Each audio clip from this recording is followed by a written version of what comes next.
This BP's centennial year is an opportunity for all the BP family to celebrate and reflect upon the extraordinary BP story. This story has shaped a culture which remains strong and vibrant today. The figures of the past and the swirl of events that have taken BP through disasters and triumphs alike are vividly and colourfully depicted in the film that follows. In 1909, the Anglo-Persian Oil Company, as we were then called, had just a handful of employees and only one asset. That was a promising concession in what is now Iran, but with hardly any production. Scroll forward 100 years, and BP is today one of the world's largest companies, producing 4 million barrels of oil a day. This didn't happen by accident. Throughout the history of BP, from Iran in 1909 to Alaska in the 1950s and 60s, the North Sea in the 1970s, and Angola, the Gulf of Mexico, and the Caspian today, we have always worked on the frontiers of the energy industry. We build relationships and apply our technology in a manner that has often pushed forward the boundaries of our industry to bring energy in a responsible manner to the consumers of the world.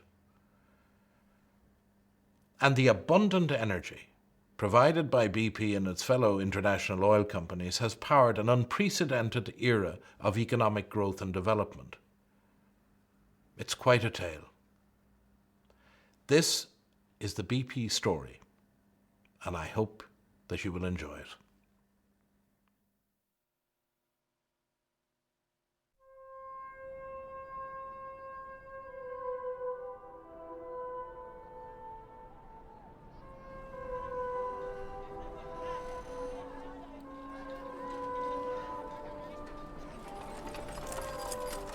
This story starts on the 26th of May 1908 in a place called Majid-i-Suleiman in the southwest of a country that was then called Persia. It was a crucial moment for a small group of explorers who'd been looking for oil all over the territory for 6 years. Their financial backers in London, the Burma Oil Company, were about to order them to give up on the project. The man in charge of drilling was called George Bernard Reynolds. He was a self-taught geologist and a graduate of the Royal Indian Engineering College. Reynolds was in his 50s. He was the son of a vice admiral and, by all accounts, a tough, uncompromising character. He was sure there was oil in Persia, even if the Burma Oil Company may have wanted him to stop. The question, when do you expect to strike oil, is on the lips of all those interested in the success of the undertaking. But it's one I find exceedingly difficult to answer. I'd just like to read you the last bit here of his story, because I think this shows the nature of the objective approach he had to this. This man was not only an engineer, he was a scientist. And he gets to the point of why he's in Majid-i-Suleiman. And he's already there because he's got these great oil seeps, which are actually still there today. So he says, a crack is formed, and the oil stored below is found to issue at this spot. The conditions at Maidan Banaftun, Majid-i-Suleiman, are particularly a case in point, as there, owing to the intersection of two folds, the underlying limestone must be cracked considerably, and the large exudations of oil is the result. This is the man whose dream had inspired the whole Persian expedition, William Knox D'Arcy, friend of the English royal family who'd made a fortune out of gold mining in Australia. William Knox D'Arcy took an enormous risk. He got into the oil business because he was a multimillionaire, and he said to himself, what's the next best thing? And he decided that oil was a nice little venture he'd like to get into. And he started it off as a hobby, rather like a wealthy man today has a racehorse. The trouble was, he was pouring money down a big black hole.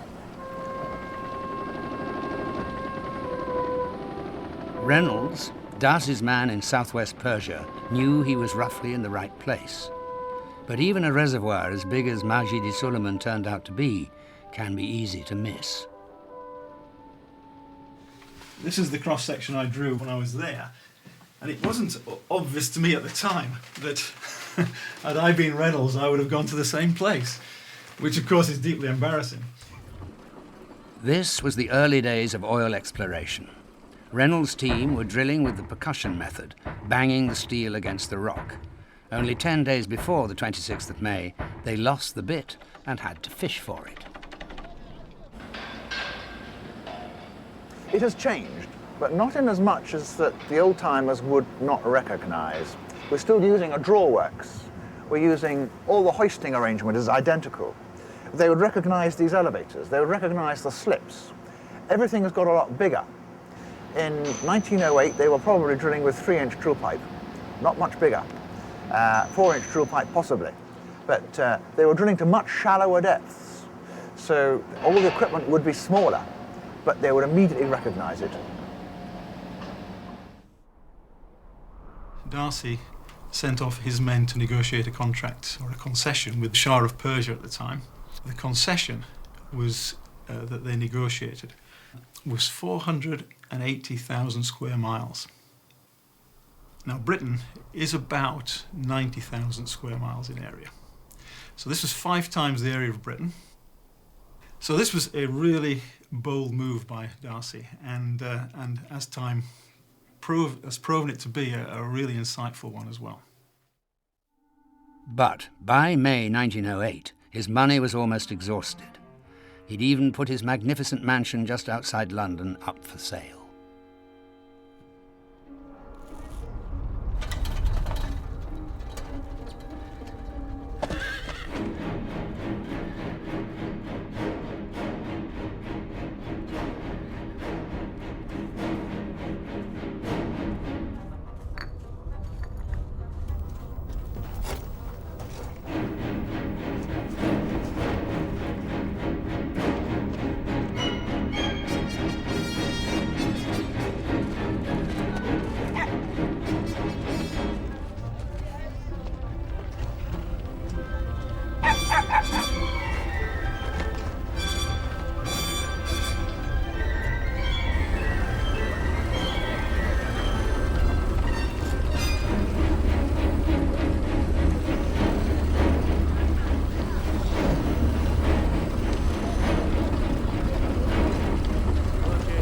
Shut it down.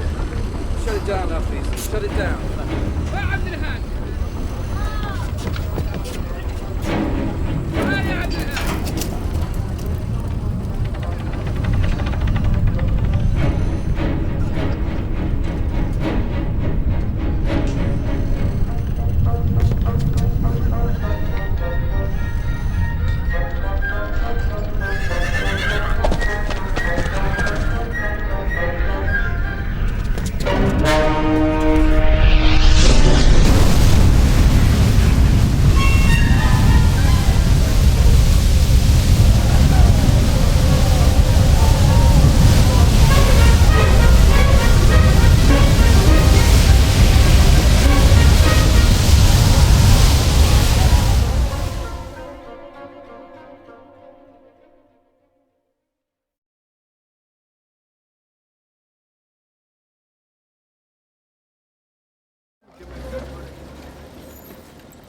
News of the discovery reached the Burma Oil Company in Glasgow.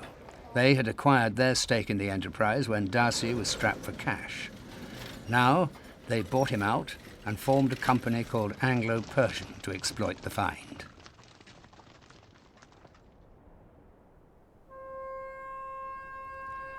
But how to get the oil out, how to refine it and bring it to market? It was a Burma technician, the general manager of the refinery at Rangoon, who suggested Abadan on the Shat al-Arab, 138 miles southwest of Majid-i-Sulaiman. There were no roads. Have you seen the photos? There's a sort of photo of a mud flat with some palm trees on it that became Aberdan. There's no labour force in the sense of an industrial labour force, for refineries and so on. It's an area that's completely out of the normal range of this kind of activity, completely.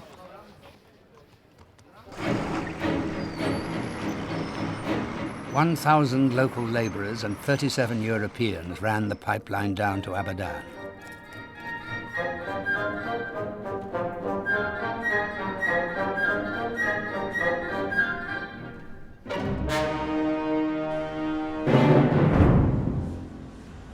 You steam up the Shuttle Arab, the ship, and palm trees on each bank. Right behind the palm trees there's desert, and everything is quiet, and the great wide river is sort of coffee-coloured, and it's peaceful and hot, stinking hot. By the time the refinery was up and running, Anglo-Persian had a new boss, Charles Greenway, Champagne Charlie as he was later known, who'd been manager of an oil trading house in Bombay. Not, by all accounts, an easy man. One of the first things he did was to hire a firm of managing agents who, according to Reynolds, last saw natives on the Zambezi, and then fired the man who discovered the field. Reynolds was given £1,000 in compensation. But then Greenway wasn't an explorer. He was a businessman, and the firm wasn't yet making any money. BP's a Johnny-come-lately, formed in 1908. By the time BP's formed, Royal Dutch Shell and Rockefeller's group were huge. Rockefeller's Standard Oil, broken up into numerous companies by antitrust legislation, were world leaders in the industry. They and Shell had not yet got into the Middle East. Anglo-Persian's massive find in Majid-i-Suleiman was a cheap and apparently unstoppable source of crude oil.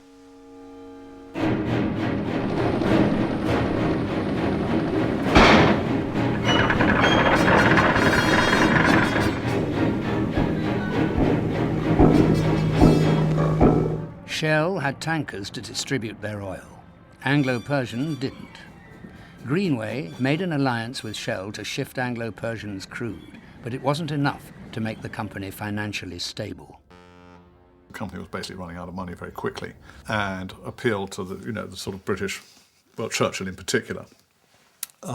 So that relationship was really crucial in that period. And Greenway particularly seems to have been very adept at presenting Shell as a rather dodgy company, which of course it was not, and as presenting BP, of course, as a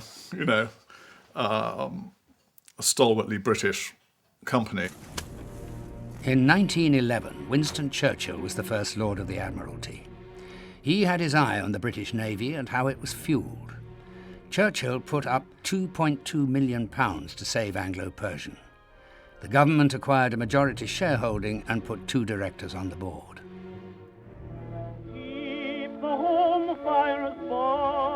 Across the seas, rival navies watch each other warily.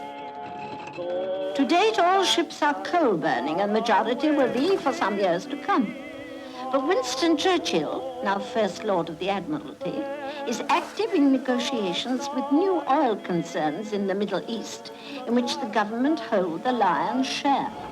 Under his direction, the British battle fleet begins to turn over to oil firing. A far-sighted move ensures that the Navy is not lacking in what is needful.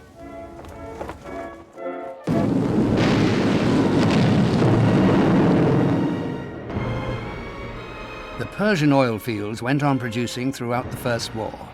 In 1914, 73,000 tons to the Navy. By 1918, 424,000 tons. When Turkey entered the war on Germany's side in 1914, the British Army was sent to defend the Abadan refinery. They went on to capture Basra and later Baghdad. Oil literally fuels armed conflict, and the victors profit from it.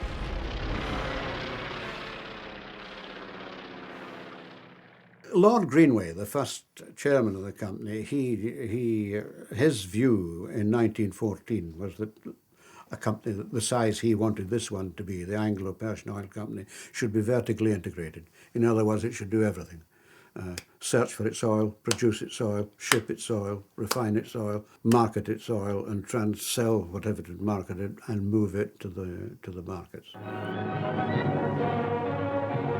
The shipping arm of Greenway's integrated oil company was called British Petroleum, ironically a German company which had fallen into English hands as part of the spoils of war. In 604 years of recorded shipbuilding at Sunderland on the River Wear, no larger ship has been launched than this 16,000-ton motor tanker. She's another addition to the fleet which carries the products of the Persian oil fields across the world. I name this ship British Reliance. May God bless her and all who sail in her.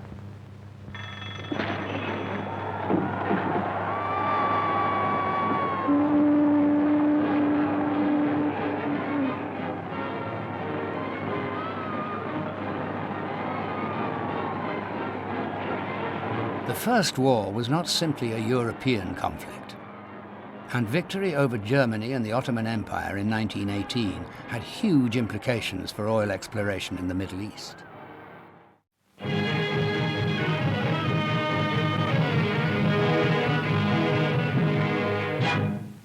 The desert town of Kirkuk, about 150 miles north of Baghdad, is the center of the great oil fields of Iraq, and is today the scene of a unique ceremony as an Iraq Air Force machine brings the young King Ghazi of Iraq to inaugurate the famous pipeline.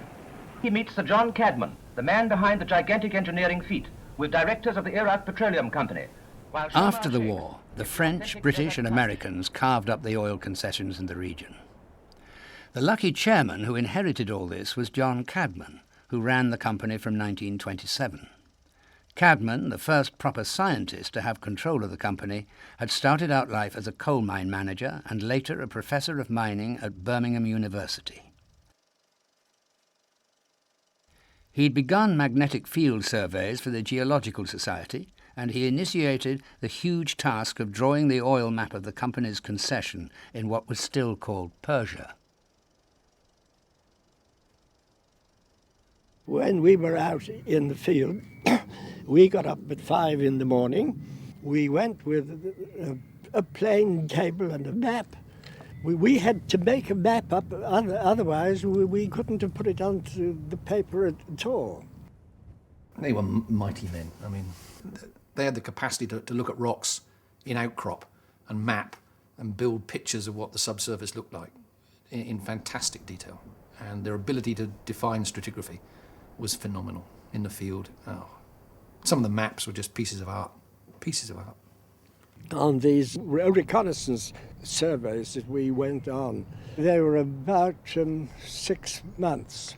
After all, this is big country, you know, big scale country. Some of the early survey work there was staggeringly good. It was particularly precipitated by the change in the concession laws. The original Anglo-Persian concession covered the whole of the country. Assisted by such maps, the geologists set out to study the outcrops of strata and to compile a detailed geological map. I think I'm not boasting in saying that the BP exploration knowledge and ability and techniques were the envy of all the oil companies in the world.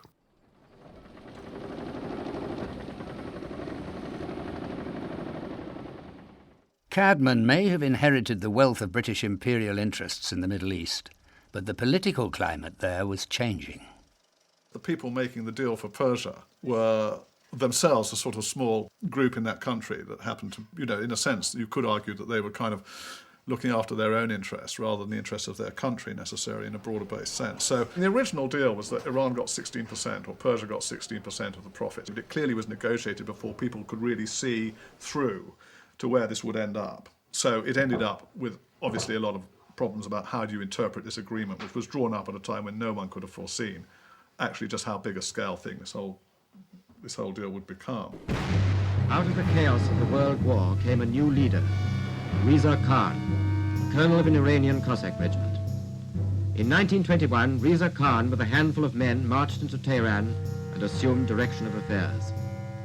he started to rebuild this barren, disorganized country.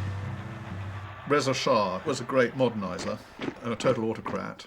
Unlike, say, the Qajar rulers that were there when BP negotiated the original deal, I mean, he was kind of a military strongman, really. Can Iran, in need as she is of revenue, and knowing for certain that an important source such as the oil mines and the oil concession can yield her several times more revenue than what she is at present receives from the company, tolerate such a situation? The Shah of Persia wanted a reduction of the concession area to 100,000 square miles, a settlement on past royalties, and a guaranteed annual payment of £750,000. Cadman flew to Tehran via Kuwait City to renegotiate the concession for the company. I think Cadman seems to me to have been very tough. I think they were very tough, by the way. His Imperial Majesty Reza Shah Pahlavi takes the salute at the celebration of his march on Tehran 16 years ago. The Shah gave a little homily to his ministers, who, he said, were down on the ground and could not see very far beyond their noses, whereas he was placed on a pinnacle and could see the great world around him. The ministers sat in silence, listening to this lecture like small schoolboys. Here is Cadman at Tehran airfield just after the negotiations were over. I felt we had been pretty well plucked. These arguments about who owns the oil started actually quite early on, really. BP wasn't the first to suffer this. The Shah changed the name of the country in 1935, perhaps to emphasize his modernity. The company also promised to employ Iranian labor and recruit and train skilled employees. Anglo-Iranian and other majors like Shell were beginning to realize they needed to cooperate to survive.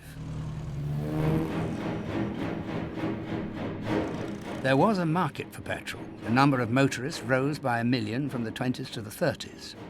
Anglo-Iranian, who came to the marketplace later than Shell and simply didn't have enough garages, shared their marketing operations with Shell.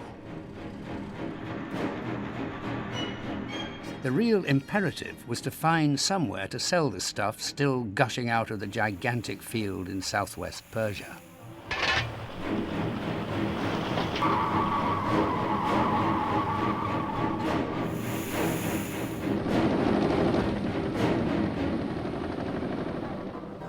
To cope with these new markets, the Abadan refinery was getting bigger and bigger, right up until the beginning of the Second World War.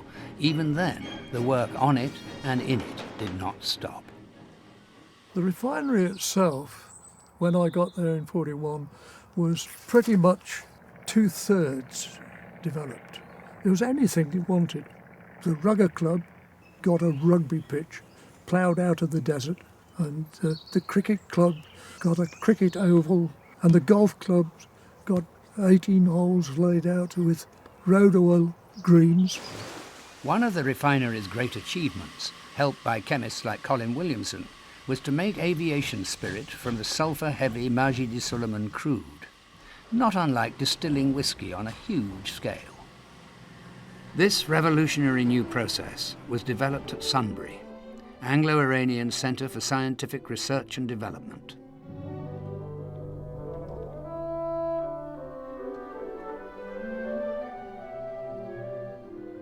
The processes needed for aviation spirit production were alkylation isomerization, which was invented at Sunbury, superfractionation, which were colossal fractionating towers. The net result was, when we started, the aviation production was virtually nil. At the time all the plants were commissioned, 1945 or something like that, we were running at 1 million tonnes a year. The British government needed aviation spirit very badly indeed. By the time Williamson and Sawyer reached Abadan, the world was once more at war. There's no doubt about it. The Germans were gambling on picking it up like a ripe plum. 2 divisions of the British Army in India were sent to protect Abadan and the oil fields. The Shah was moving a little too close to the Nazis for comfort. The division secured Anglo-Iranian's facilities and moved on to Tehran. The Shah abdicated, in favour of his 22-year-old son. And now our camera records for you the beginning of a new rule. The Prime Minister and the Military Governor arrive at the Parliament House, preceding the young Shah to be, who succeeds on the abdication of his father. We were all summoned to the club one day. It would be 42. The Germans were coming into the Caucasus and were trying to make a bridgehead on the Caspian. If they'd done that, they would have been able to mount an attack through Iran. Every pump, for instance, was going to be sabotaged in exactly the same way so that the Germans couldn't cannibalise the wreckage and make a good pump out of the bits of several. And we were all looking forward, no end, to the Big Bang. To an enemy thirsting for oil, the fabulous towers of Abadan glittered truly like those of an Eastern fable. Towards them, he reached out avidly. But like any Eastern mirage, they were to remain forever unobtainable.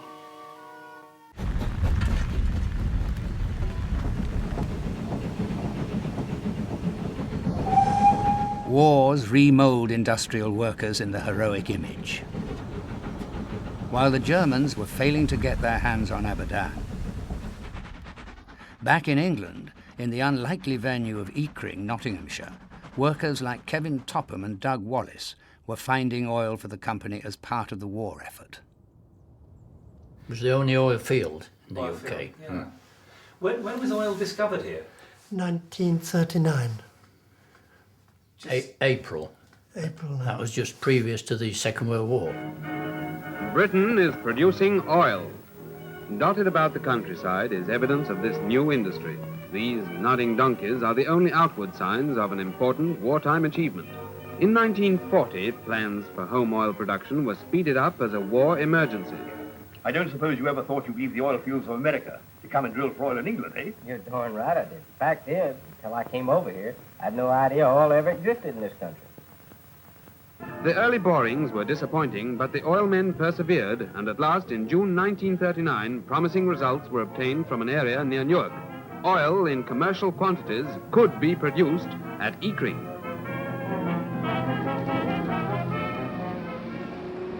Over 4 million barrels, actually, of fine crude oil.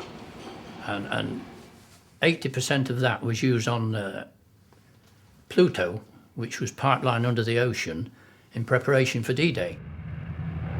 It was excellent fuel oil for the Spitfires, Hurricanes, etc. Meanwhile, Anglo-Iranian tanker crews were doing a very dangerous job. Especially if it's an oil tanker carrying aviation spirit or having just discharged aviation spirit and being full of gas. My great friend and colleague Frank Broad, his father was a master in the company, and he took a new ship away in 1943, I think. And on the way home, I think, from the West Indies, she was torpedoed and burst into flames. All the crew perished in the burning after end of the ship.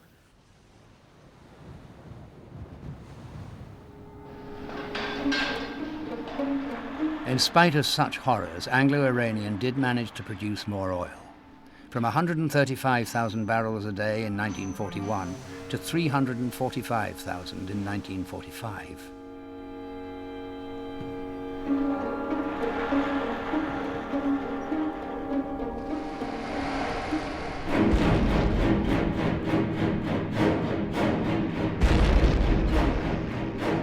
But when the victory was won, the company and its new chairman, William Fraser, discovered that as far as it was concerned, war was just beginning. Mohammad Mossadegh, leader of the new Iranian National Party. When he became Prime Minister in April 1951, he pushed through a law to nationalize Iran's oil industry. It would be sad indeed if this fruitful partnership should cease after so many years. Mossadegh wanted none of it. As the Iranian authorities moved to take over oil plants and docks, and the British technicians unanimously refused to accept employment with the new regime, the situation seemed hopeless. There was a Persian proclamation which begins, now that by the grace of God the oil has been nationalised. And of course, increasingly we became liable to be saboteurs. We were still under BP management. We were never under National Iranian Oil Company management. And BP management said, when we say so, we will take you out of the country. And they were never stopped doing that. I got a letter from the local Governor-General of the Ahwaz province to say I was to be brought for a military tribunal on a charge of sabotage, and in brackets the penalty is death. The letter also mentioned that I was guilty, which seemed rather premature, as I hadn't been brought before the tribunal. And the ambassador sent me a signal saying that I must leave at once or there would be a war. 95% of the oil is exported and sold abroad. I do not know of any country which has attempted to nationalize an export business of 95% of the product. The Persians think that by nationalizing oil they are going to get rich. Unfortunately, the reverse will be the case. Yes, that is Persia's problem. The oil fields produce more than 30 million tons a year, practically all of which must be sold abroad to bring in revenue to keep the organization running. The Iranians who were taking over from Tehran knew nothing whatever about the oil industry, honestly believed that when a skipper came alongside and took a cargo of oil on board, a bag of gold changed hands for the cargo. They honestly believed that payment was made in money for every cargo as it was shipped. We got the foreign staff out, and the day came, and we were escorted out, sent out, got on to the Mauritius, with many of my Iranian graduates in tears and never thought it would happen. With all attempts at a compromise failing, the British cruiser Mauritius brings sanity to the worsening situation as it stands offshore, ready to protect the lives of British employees and their families. On the Mauritius, they had the Royal Marines. And when the time approached for us to go, the Mauritius started, and the band played Colonel Bogey. And I just think every expatriate aboard sang the words of Colonel Bogey, the unexpurgated words.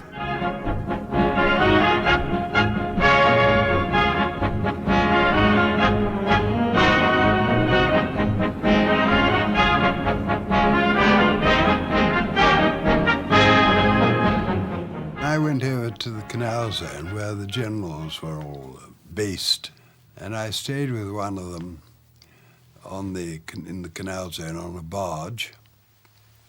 And the three of them, the Navy, Army and Air Force, and I all had a dinner or catch together. And they said, we can do nothing. We have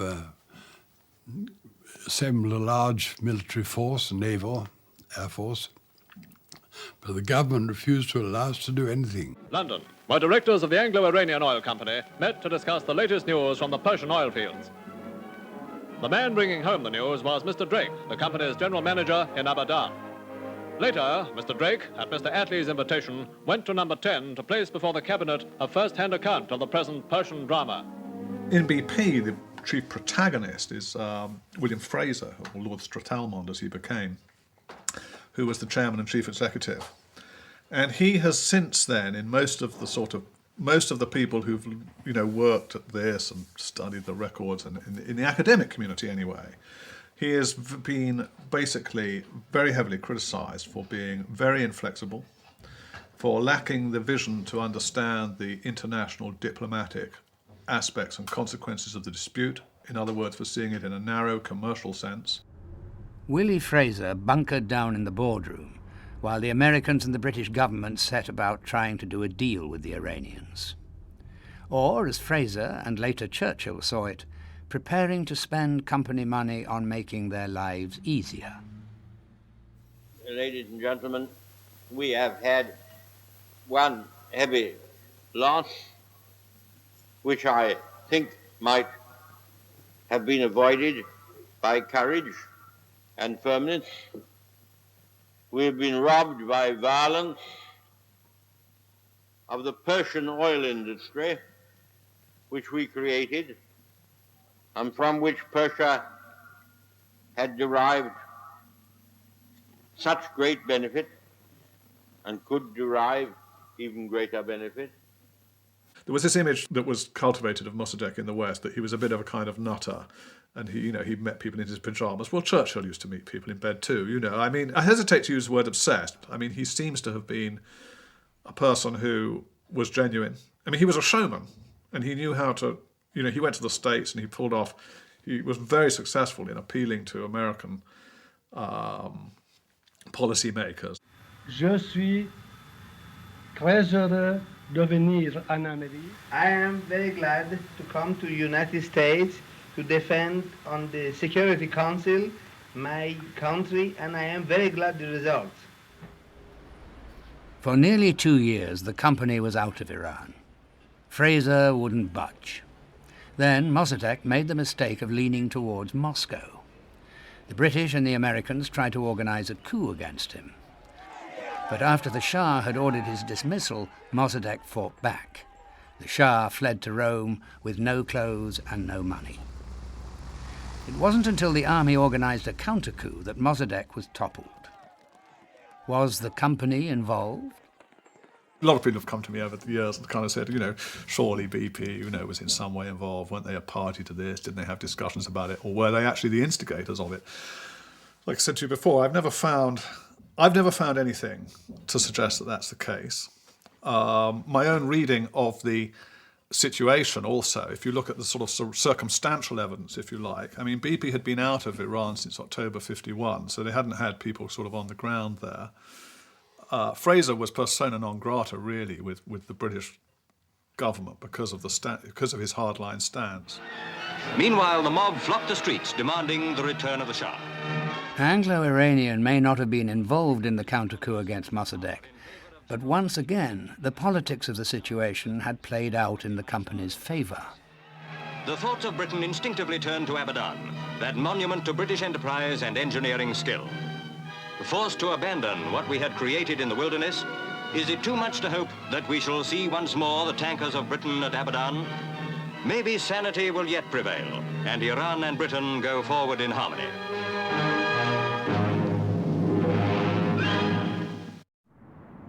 Wildly optimistic. In fact, a deal was worked out with the young Shah through an international consortium set up by the British and American governments. Fraser drove a hard bargain, ending up with 40% of the international consortium's royalties. In 1954, the company renamed itself British Petroleum. The originally German outfit Greenway had been granted by the British government at the beginning of the First War. But they lost the biggest refinery in the world. How were they going to cope? I would say 80% of the work in London office for Anglo-Iranian was for Abadan. I mean, Abadan was the big thing. I mean, they had refineries already in Grangemouth and Llandarcy, but nowhere else much. Throughout the history of the oil industry previously, the trend had been that you built your big refineries near your sources of production. So you didn't move your crude very far, you moved your products further. You refine near the oil field. Mm-hmm. But by the post-war years, that was changing, and people were transporting the crude oil in bigger tankers, which was cheaper, and they were refining in markets and then doing shorter runs with products. And all that BP did was accelerate the trend. They built a number of refineries in Europe and in Australia.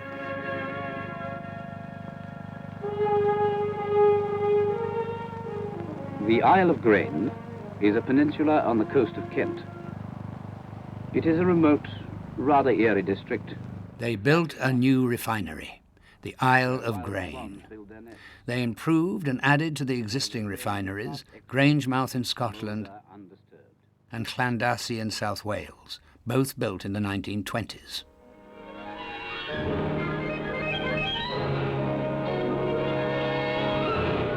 But where were they going to find their source of strength? For years, the company had lived off the colossal reserves in Iran. Where now?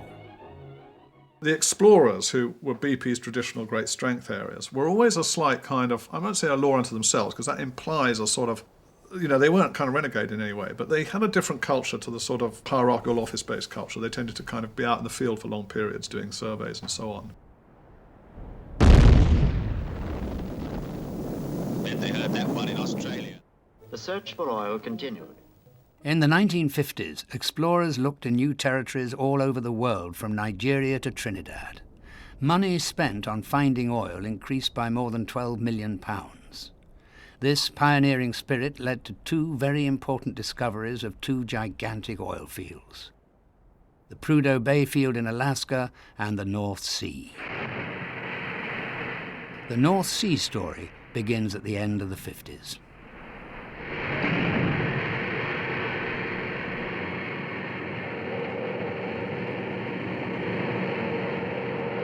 That explosion wasn't a depth charge or a mine, and it wasn't any part of any naval or military exercise.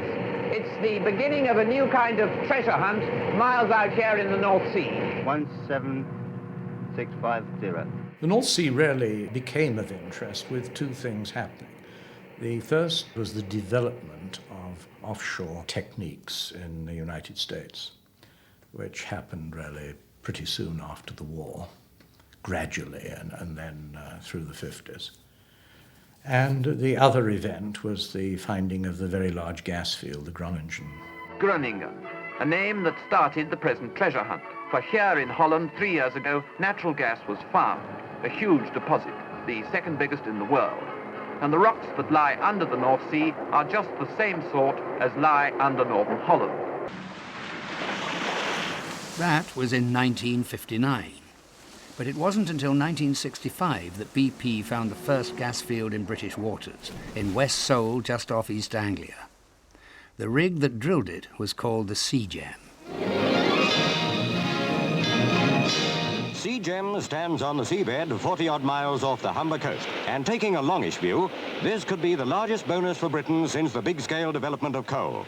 That possibility depended on the gas being of high quality. And there it was, proof that this fuel from 10,000 feet below fulfills the experts' highest hopes.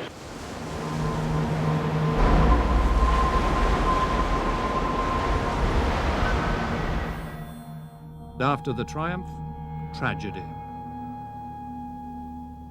At the scene of her discovery, the rig Sea Gem collapsed and sank in 15 fathoms with the loss of 13 lives. I'd been on board an hour when they started lowering the rig to sea level. And instead of the usual gentle descent, it went down in one huge crash. The radio operator was a champion swimmer. He stood on the rail, dived into the water and swam out to the lifeboat, which was about 80 yards away. He managed to get into the lifeboat, the only man that did, and when they picked him out, when the chopper picked him out, he'd froze to death. Another reminder that the North Sea offers no easy pickings. This was a warning that the offshore wealth would be hard won, that it would be given grudgingly, surrendered spitefully.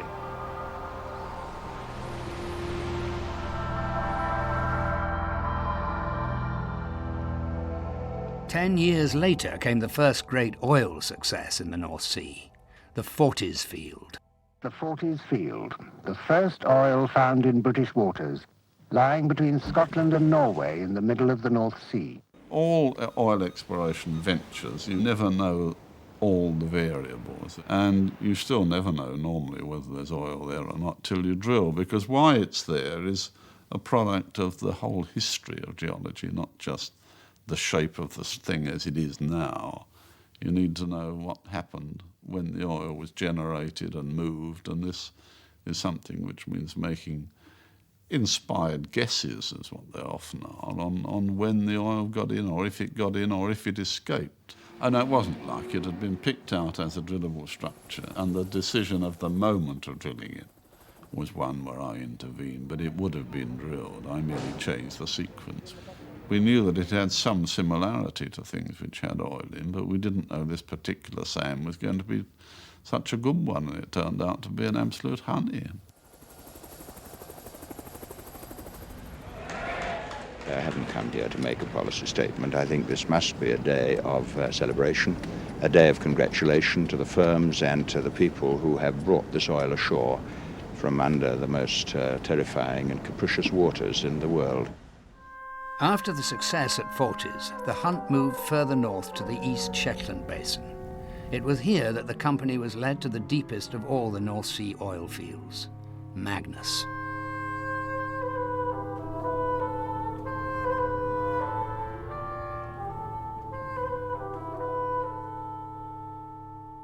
We were doing front-end engineering exercises on it for a number of years. It's one of those, it was just too difficult and it was going to be too costly. So you're talking about 1.3 billion. Magnus is the furthest north in the British sector and the deepest water, which I think was its claim to fame. We were in 605 feet of water, which is really an extension of what had been done before by 50%. Roger, we're opening now. When the time came to fill parts of a jacket with water to upend it, so it would take its proper position, the wretched piles, most of them, fell out and pinned the jacket to the seabed at an angle that was not exactly planned. This caused certain consternation for 2 to 3 days. Magnus, costliest single structure in British industrial history, in jeopardy. Every conceivable rescue operation was weighed and computed. As the jacket came upright, a number of piles had broken loose. The divers brought back good news. Damage was negligible, and it should be possible for tugs to pull the jacket free. Okay, locate F1 red and execute. Okay, let's bring it down, sorry. Ports open. Okay, very well. In the end of the day, we got hold of every tug we could find around the North Sea that was anywhere near, tied it to the end, gave it a big pull, and thank God it came off. Finally, she's down. The steel structure in the dockyard has become an island in the North Sea. Soon, 3 more islands will be created here over the Forties. The object, to bring oil in quantity to Britain's shores from beneath the North Sea. The cost and the complexity of the engineering on Magnus was terrifying. Magnus. The cost, £1.3 billion. Planned production, 120,000 barrels of oil a day. The North Sea drives a hard bargain. Meanwhile, areas of the world where oil was cheaper and easier to get at were becoming inaccessible for different reasons. Politics. I would put it down really to one man and really one incident. The one man was Gaddafi, and the Western oil companies made some phenomenal finds in Libya, and Gaddafi seized power. Felt, I think with some justification, that the oil price was too low. It was in fact very substantially the fact that Libyan oil had come onto the market that depressed the price of oil so much. That Gaddafi said, my country has existed without oil for 5,000 years. If I don't get the right price, it can exist for the next 5,000 years without it. And Gaddafi's intervention enabled OPEC to say, this 5-year deal really isn't going the way we want it to go. You, the oil companies, have got to come and renegotiate, and you've got to pay considerably more. OPEC, the Organization of Petroleum Exporting Countries.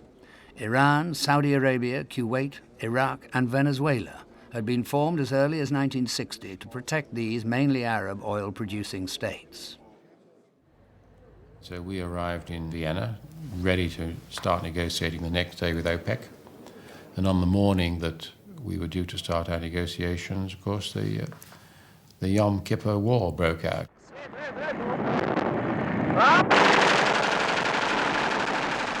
Egyptians did terribly well at the beginning of the war, so this, of course, was fine for a day in my negotiations. But after a couple of days, of course, the Israelis started to strike back, and they started to get rather gloomy. From that point on, the oil companies really, who had basically set the price previously by their negotiating posture, were never again in a position to say, you know, this is the price that oil will fetch in the market. The OPEC, and principally the Arab members of OPEC, said, well, this is the price that oil's got to be. Take it or don't take it. And then a year later, the nationalisation proposals started coming through. Arab states started to take control of their oil. The subsequent price rises had a serious effect on the British economy, and British politicians started to lean on BP, of which, as will be remembered, they still owned 51%.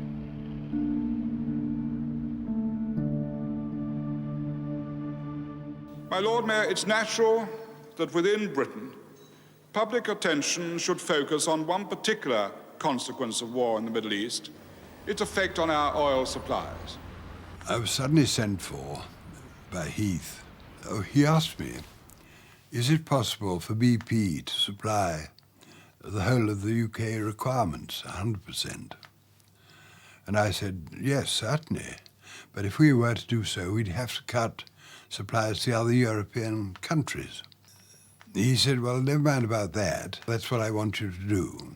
He went on and on. I finally said, well, the only hope I suppose I might be able to plead force majeure if you give me a bit of paper to say that's what you want me to do. He lost his temper and said, no way, you know jolly well I can't. That's not what he said. No jolly well I can't do that. And so we parted brass rags that meeting. And so that was really, I think, you know, a major confrontation. And of course, you then had the miners' strike in the following year, and the Conservatives went out of office. They lost that election, basically, and combination of the 3-day week. Heath was replaced at number 10 by Harold Wilson. The Labour Party had fewer ideological qualms about the nationalisation of a vital industry. And it is not entirely misplaced humour when I've told our friends abroad that a British Minister of Energy will be chairman of OPEC in the 1980s. We wanted to have growing control over the assets because it was clear that the revenue from the gas, and later even more the oil, was going to be on a very big scale, and we wanted this to be at the disposal of Britain for re-equipping our industry. BNOC, British National Oil Company, was formed, which had statutory rights to buy the oil as it was produced from all of the oil companies. Very strange. I went to pay my call on Wedgwood Ben when he was appointed Minister of Oil, or whatever they called it.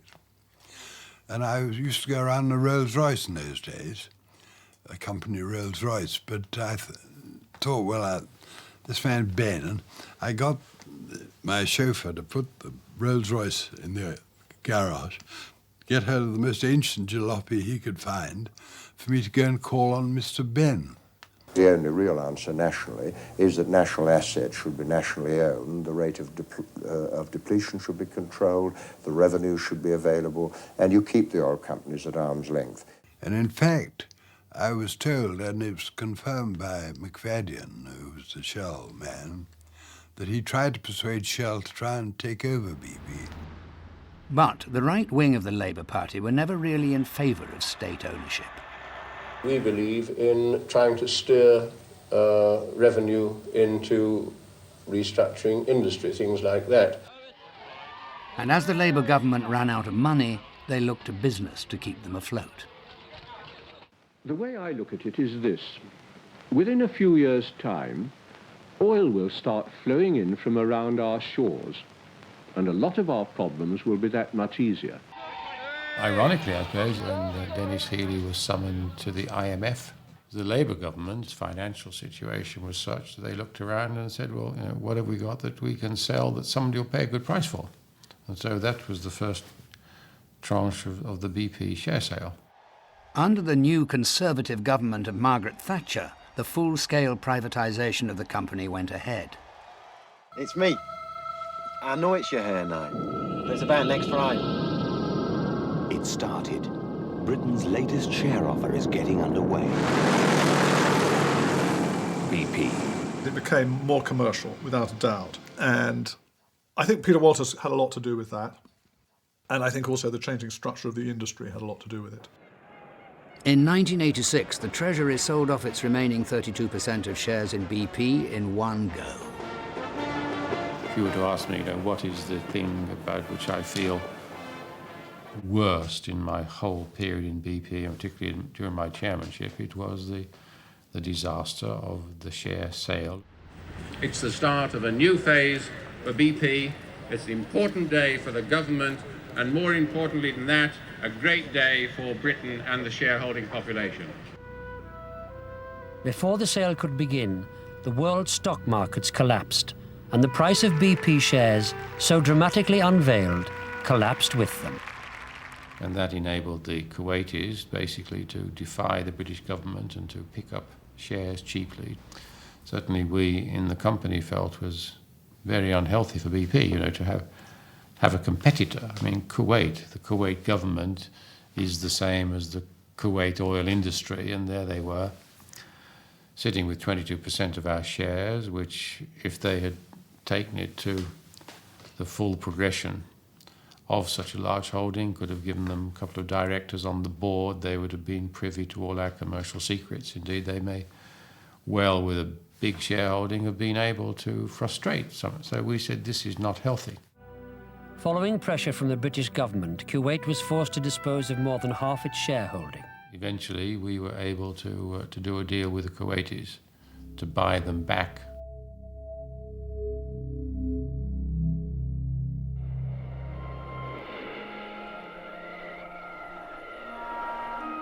The cost of buying back the shares was enormous.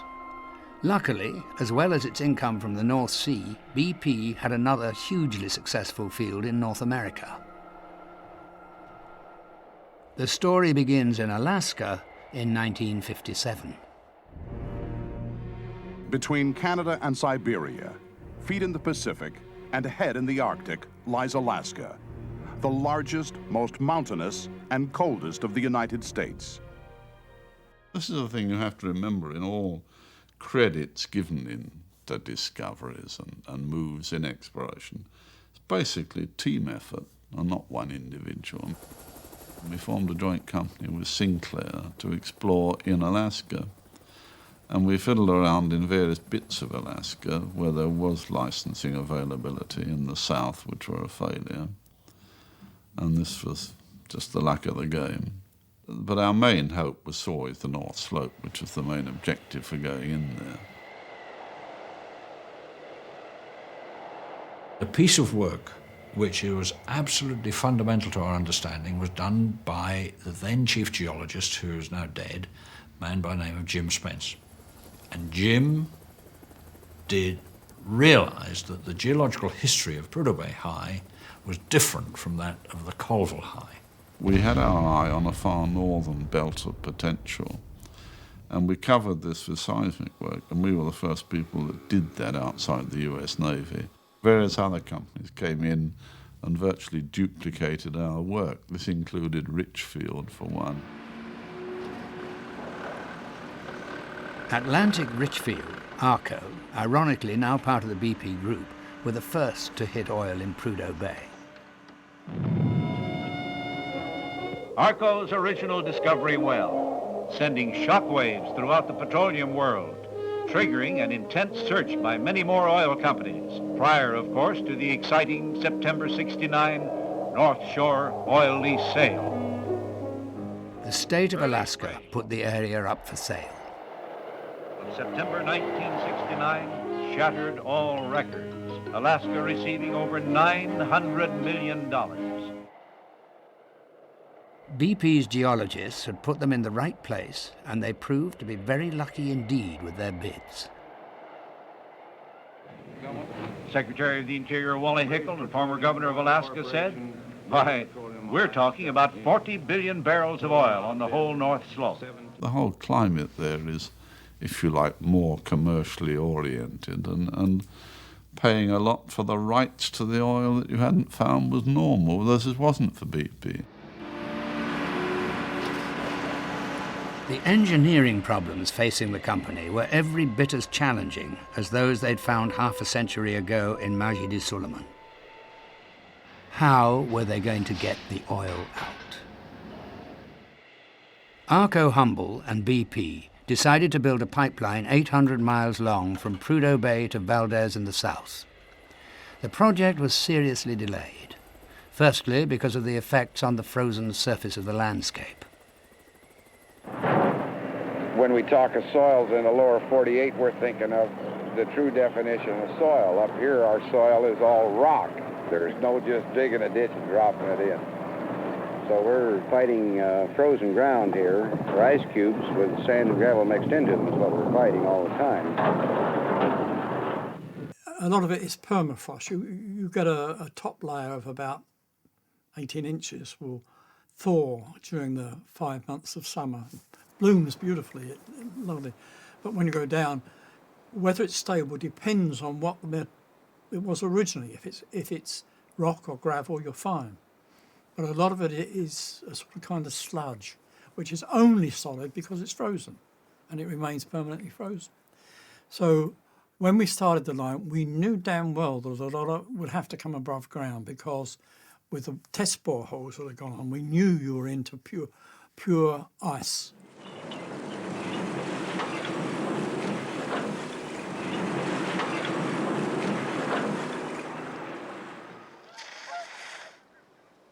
As well, the Green Movement were worried about the effects on the animals, who were about the only inhabitants of the bleak, inhospitable interior of Alaska. The caribou, just like passing cows. They don't care. They wanted to hump the pipe up to make big caribou pass-throughs, but they will walk under the low thing. They're not stupid. If they see some nice chunk of grass, they'll bow their head and go underneath. Right. And bears were a continual problem. They had these water tanks, plastic rubber tanks for water in the construction site. And the bears used to love to play trampoline on them. And times used to rip holes in them.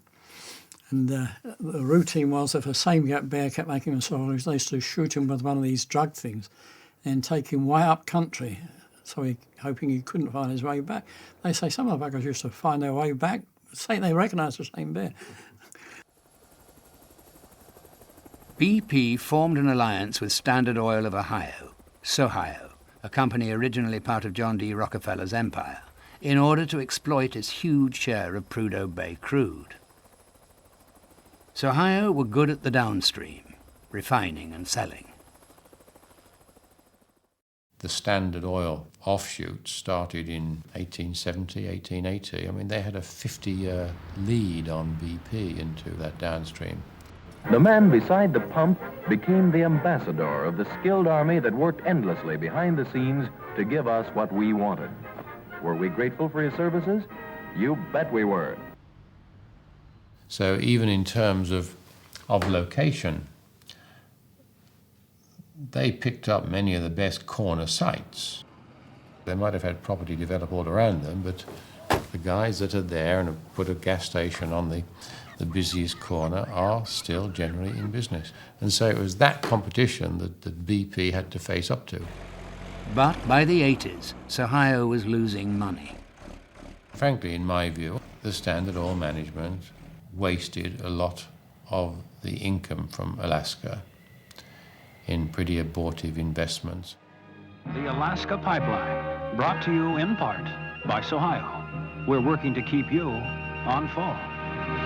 Certainly by 1986, we had lost confidence in that management's ability, and there was, I think, on our calculation, some $6 billion that had been invested in the previous 5 years which had shown no return at all. I proposed to the non-execs, in a bit of a coup d'etat, that I would put in Horton and John Brown and would expect them, the board of Sohio, to ask, because their responsibility, to ask their chairman and president to leave the company and be replaced by Horton and Brown. This was very dramatic stuff, and people thought we would look fearsome and be very unpleasant and came with very bad news. And indeed we had a lot of bad news and a lot of tough stuff to do. I think they were very apprehensive indeed, and I spent the first 3 weeks of my time here getting around talking to people. I had over 30 what they call town hall meetings to assure people that I don't have two horns and a tail. But I remember the entry with people inspecting me, wondering, you know, it was the first time in my life where I'd really been looked at as someone who came with bad news, who should be inspected carefully and not trusted. We had to work very hard to make sure that wasn't the case. Cue the announcement. Tonight, we witness an evolution, a metamorphosis. In short, a change. Sohio becomes BP. I'd worked on a proposal to actually effectively sack quite a lot of the board at an annual general meeting and to seize control of the board on behalf of BP and then to squeeze out the minority. It was a very tough financial transaction that we'd worked up, which I think in the end Peter Walters correctly said this is not in the style of BP, it's too strong. And this would have been a very inexpensive way of BP actually buying Sohio, something like at a 40% less than what I think BP paid for it. But I think Peter was right, and I must say I was surprised about the decision at the time, but it shows you how experience does, I think, add a lot of value to decisions. But buying companies is expensive. The late 80s and early 90s saw BP paying the price for its acquisition. There was a reorganization program under a new and not always popular chairman, Robert Horton. It was a good year for BP in very challenging times. But the slimming down of Project 1990 couldn't protect the company from a worldwide recession, and after the 1991 Gulf War, a fall in the price of oil. BP's non-executive directors asked for and received Horton's resignation in 1992. The company was stagnating.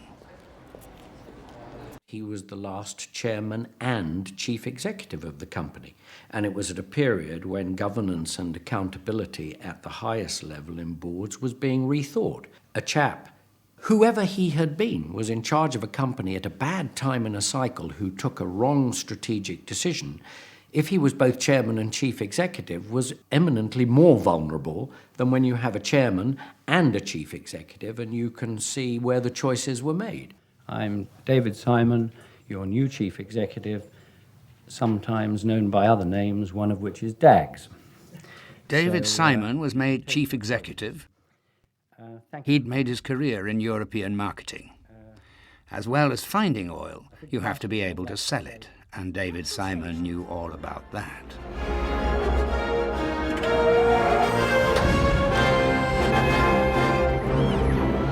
The key thing, according to Simon, was the balance between what the company spent and how it made its money back.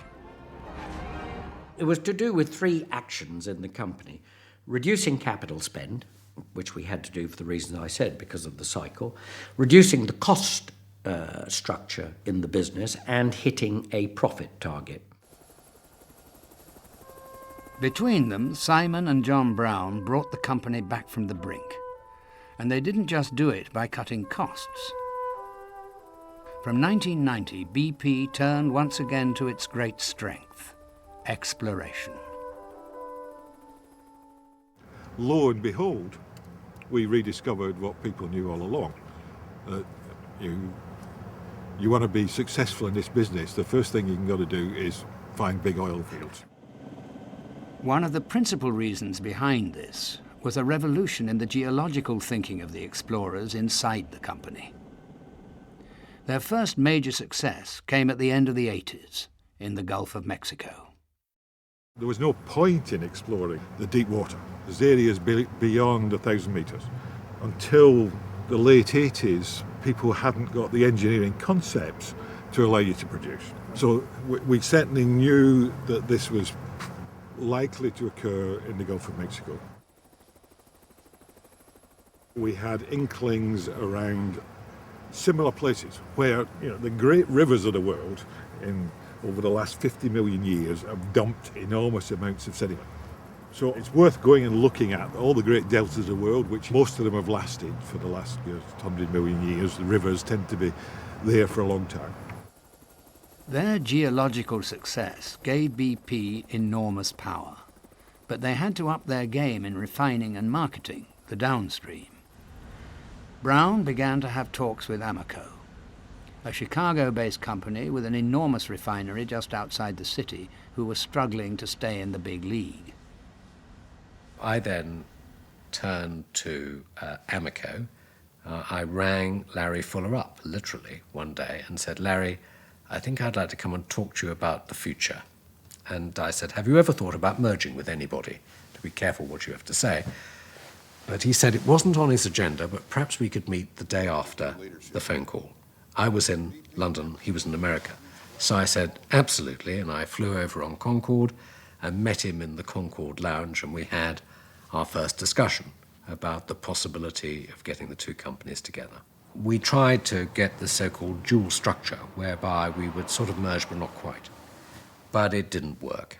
And then in the end, I called Larry and said, "Larry, this is not going to work unless you tell your board the following. That we're going to fully merge. BP is going to take the majority interest. We're going to have more directors than you. And let me know if that's acceptable, otherwise it's off." And we had some fairly tense moments in my house. And he came back and said, "It's on." And I said, "Fine, we're announcing tomorrow." And we did just that. We announced in August '98. And it was then the world's largest merger, largest industrial merger, and it was a tremendous surprise. Something extraordinary is coming to Amoco. It will change your gasoline buying experience, but it won't change your gasoline. You'll still be able to buy the same Amoco gasoline you've always bought, but the environment in which you buy it will be brighter, smarter, more inviting than ever before. And the best part is, this is just the beginning. BP, going beyond. We always thought of BP as an upstream company and Amoco as a downstream company. So, particularly being in the downstream, we just saw this as opportunity. And right at that time, absolutely no concerns about jobs or stability, just more kit to play with. The merger with Amoco brought in more refining capacity and expertise. The Whiting refinery outside Chicago was up and running nearly 20 years before Abadan got started.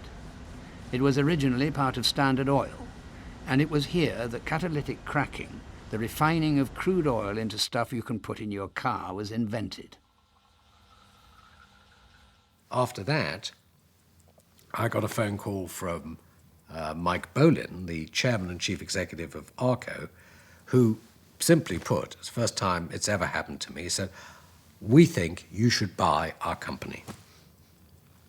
You as BP should buy ARCO." And I said, "Well, I hadn't thought about it, but maybe we'll think about that." And so we did just that.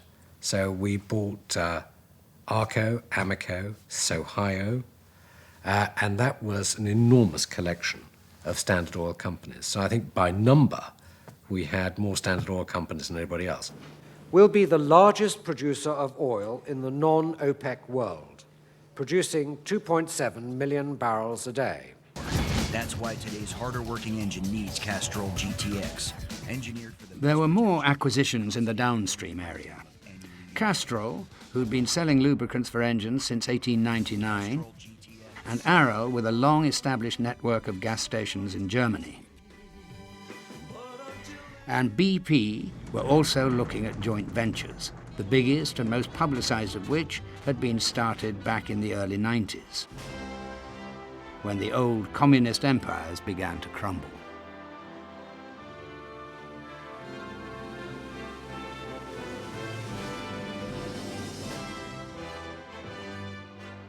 People forget we were terrified at one stage that there might be a famine in Moscow.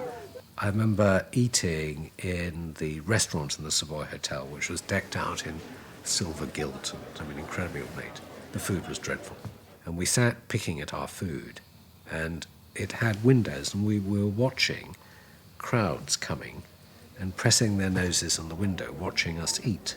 It was a terrible moment, a very desperate situation. Coming out of this huge shock therapy of getting rid of the state and privatizing everything. But meanwhile, all these oligarchs were in formation. You know, they were buying these cheap shares, they were, you know, creating asset accumulations. So we looked around and we found Mr. Vladimir Potanin. Potanin, a well-connected Russian who was first deputy prime minister under Yeltsin, owned a large share of Sedanko, an outfit with shares in a giant gas field. BP bought into the company. Another oligarch, Mikhail Friedman, using Russia's new post-Soviet bankruptcy laws, went after Sedanko's and therefore BP's assets. But Brown, by blocking Friedman's US loans, forced the oligarch to give ground. John Brown actually got a lot of respect from the senior Russians because of the way that the lines he took, the Sedanko investment going completely pear-shaped. I mean, they wrote off half of it. I mean, they took a very big write-down against the purchase price. People make the analogy with the oligarchs of the early 20th century in the US, and in some senses that's legitimate. It's a period of, you know, great change and great opportunity. I refused to talk to them for some considerable period of time. I wouldn't speak to Friedman until peace broke out on our existing assets, and so peace did in fact break out.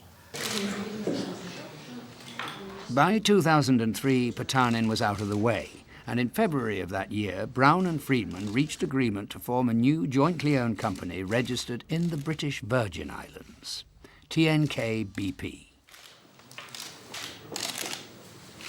So, you know, this was Wild West stuff. It really was wild, wild, Wild West. But again, we looked at it and said this was a place we had to go. The other major legacy Brown left the company was his revolutionary attitude to the effect of hydrocarbons on the environment. It started as early as 1997. The concentration of carbon dioxide in the atmosphere is rising, and the temperature of the Earth's surface is increasing. The role of business is to provide solutions.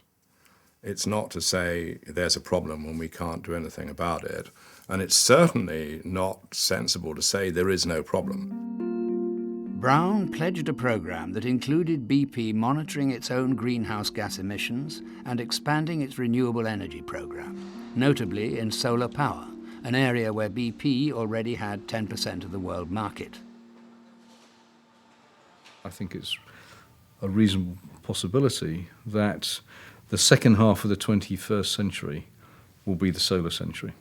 You know, we will find a way of taking the sun's energy and creating energy for ourselves in a very efficient way that is competitive and better than hydrocarbons. And if you think about it, you know, rather than the sun, plant, buried for 200 million years, dug up, processed, create energy through hydrocarbons, if you can go sort of route one, from sun through a solar cell to energy, that would be a great thing for humankind to achieve.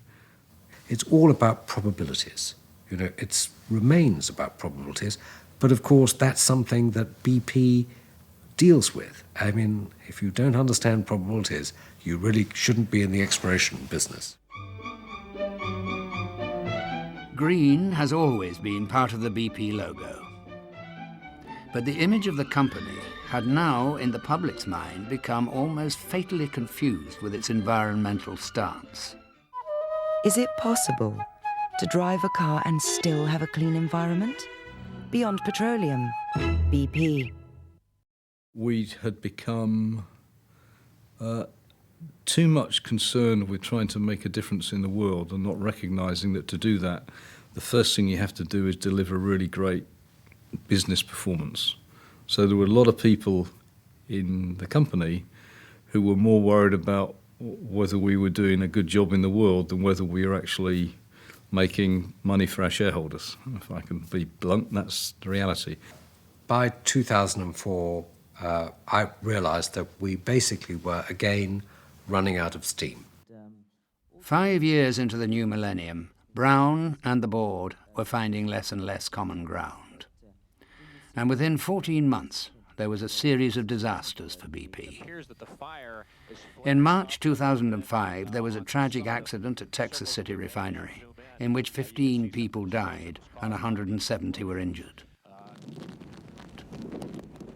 In July of that year, Hurricane Dennis ripped through BP's massive rig in the Gulf of Mexico, Thunder Horse. There were also allegations over propane trading activities in the US, and in March 2006, there was a leak in the pipeline at Prudhoe Bay. In May 2007, Brown stepped down from his post as head of the company. Come on, out of the way now, come on. All right. Tony Haywood, head of exploration and production, took over his job.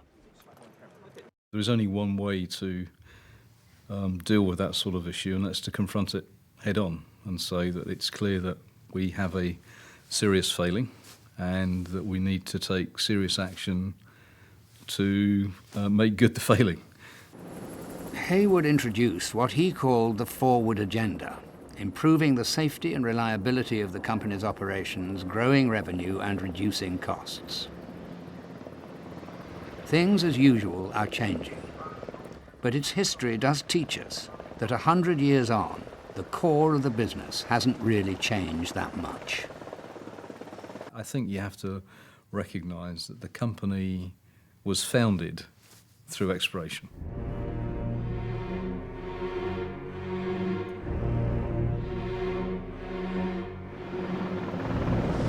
The economic power that a large oil or gas field creates is huge. And it just means that even if when you discover it, the technology doesn't exist to develop it then, that technology will be developed. Technology will come along because of the power of that resource.